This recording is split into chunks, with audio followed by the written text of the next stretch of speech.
những trong nó cho cái ti phong như sẽ được nhà cái chúng nó giờ lúc của ít linh tu nó ấp phá này của chi na của các thai của cáiตัวnày sai nghe tin nhiều là hút thuốc của nó của sự tôn nhỏ sự chua ở bên sườn có xa sườn cháu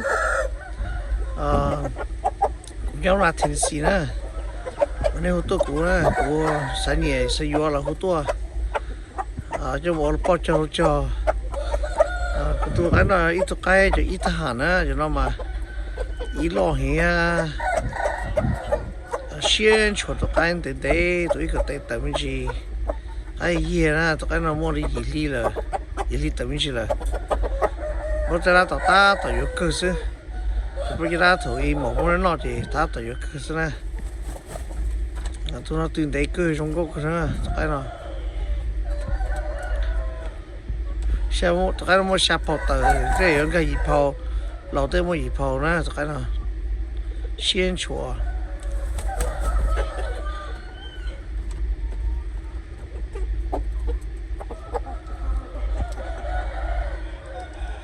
你有了我18tụi cái nó我去前子有了我18呢cho nên là cũng chỉ cho tròn đâu khó lúc y cũng chỉ cho nhiều lúc y thì cũng chỉ cho tròn đâu cho tới yêu từ xưa nè cho nó nhưng mà cái đó bao hồi ha cái xíu ha bị xíu nè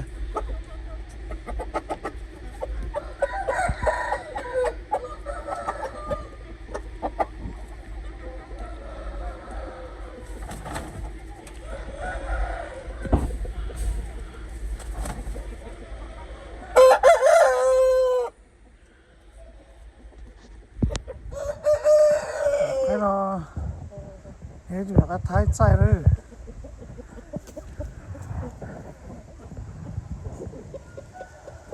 nó cười ơi nó cái nó thả thế nó cười tí sọc cơ tí here the project sọc cơ ông cái sali sọc cái nó con chơi kia đấy cứ rong cơ thế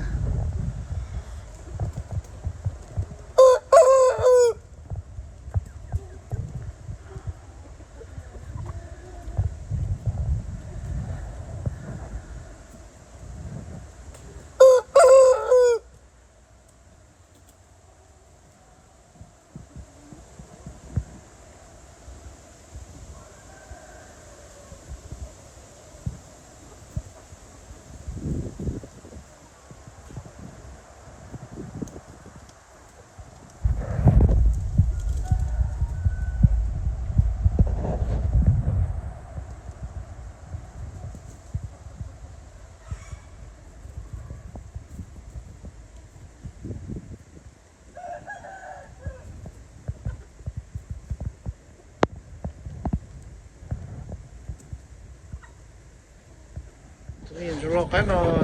với từ Brazil trong Plucker đó thì sẽ hồ tụi cái này sắp hậu mình chỉ sẽ nó cho cái tuổi cái tết tại mình gì先坐那个歌啊，录音嘛可的着，录音那个歌看呐，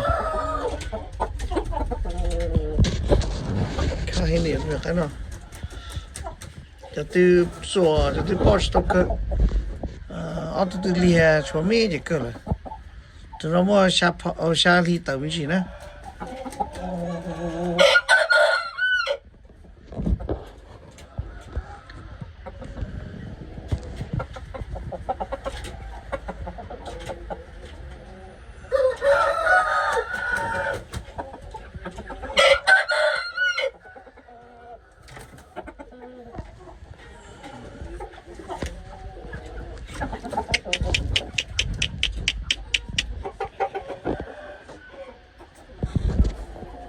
thì trời mấy không còn gì đâu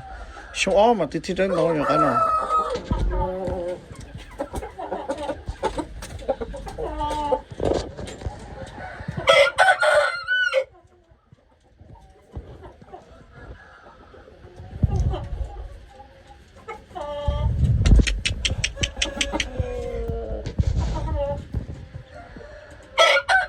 tụi mình cái nó đi cuối tụi mình siêu trong Plucker nữa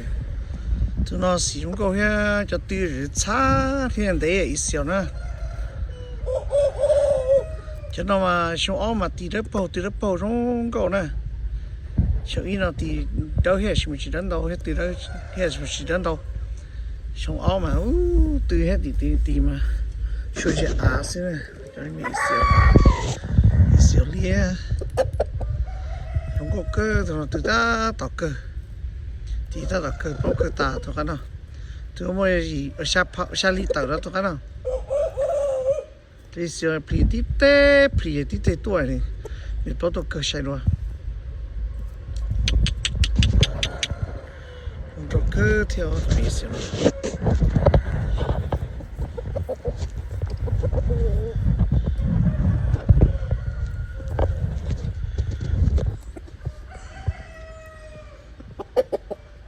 tụi nó sắp hầu mình chỉ sợ cái tuổi cực tệ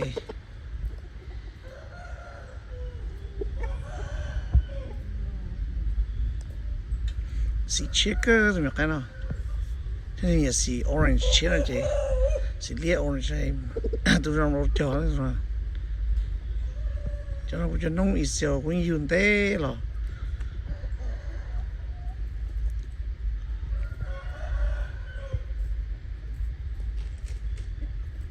我就装 plucker 对吧？就一小 plucker 了。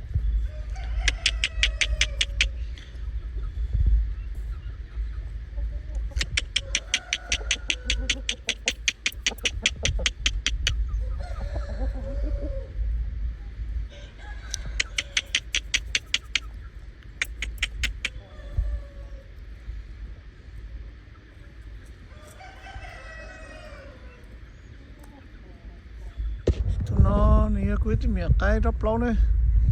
cho nó chơi cho anh cái xả lý do cho nên là nên là khu stop có bên chơi chỉ nhau tiền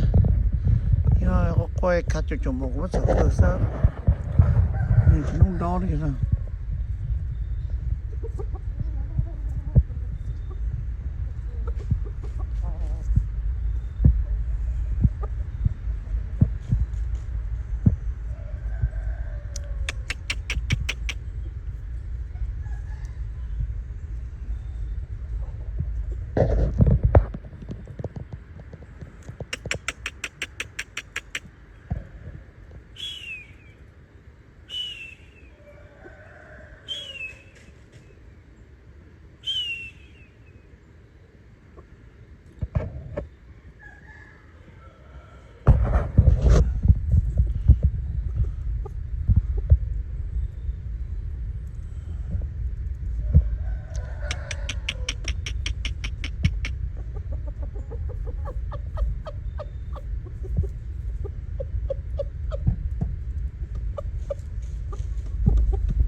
tụi mình siêu trong Plucker nữa lót chỗ cái nào sẽ không tầm gì mấy cái tệ tầm gì cái nào cù cái nào không có chọn cái chuyện đấy sao cho nên bọn mình đánh bảo sẽ tao xa cửa rồi cái này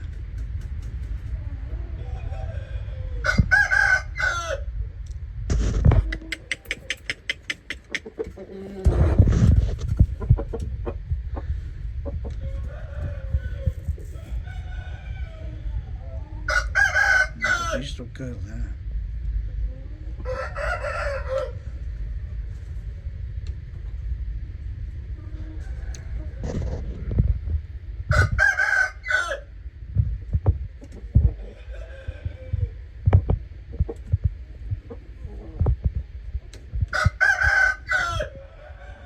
Yo cái nào yo cái xịn ngon nè, cái Plucker nè, xịn ngon Plucker. Đồ cơ cái xiên chùa họ chơi đó cái là lâu因为跑腿哦，那对个对是不用高兴啊，在下跑腿以后我那个先学吧，个你看，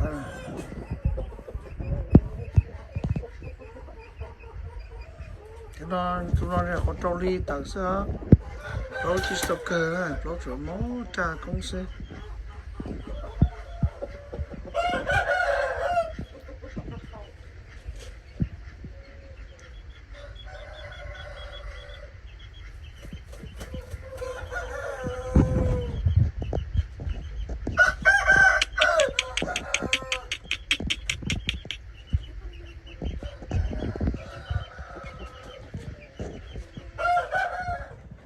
这边就是改了那个贵州和泰，就种一小啦，还有那个也好，都那贵有一种这个天，对了这个都该老了，都该那种老，因为你下跑道的，对是炸公司哈，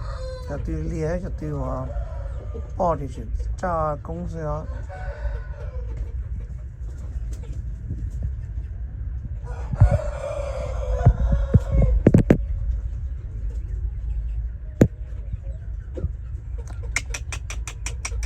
Cô hình tôi nói sẽ có những mà cô tiết cho cái nào không mà không gặp trong những gia liền nha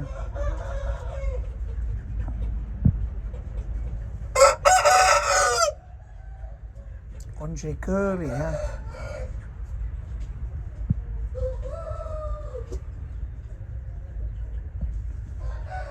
cái mò xong 2025 nữa cho nó chỉ không có xa ly nữa